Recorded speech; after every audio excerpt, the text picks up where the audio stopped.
soft pressure. Soft pressure ni akan surface je. Macam you urut ni, kat tangan cuba ni soft pressure. Kalau medium pressure, tekan sedikit. Betul tak? Tekan sikit.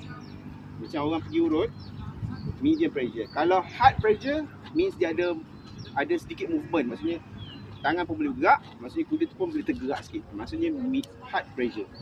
So kuda boleh rasa dan sedap lah. Maksudnya dia rasa enjoy medium dan hard pressure. Okay. So kalau contoh kita nak bergerak dia pun,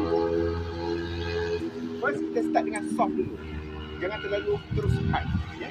Kalau kuda dia soft pressure, maksudnya pressure tu tak semestinya daripada tangan. Pada tali pun maksudnya ada pressure sebab kita guna halter. So kalau kita tarik sikit je, nampak? So itu medium pressure. Medium je. So kalau dia dah cooperate, release. Jangan tarik macam lembu So kuda different. So kalau dia dah cooperate, maksudnya soft pressure. Okay. Right, medium pressure, kuat sikit. Tapi dah move. Kalau hard pressure, dia lebih strong. So practice 3 tu. You start dengan first exercise berada kiri dan kanan kuda kalau boleh. Seorang kena pegang tali. Kalau boleh tali tu bagi depan lah.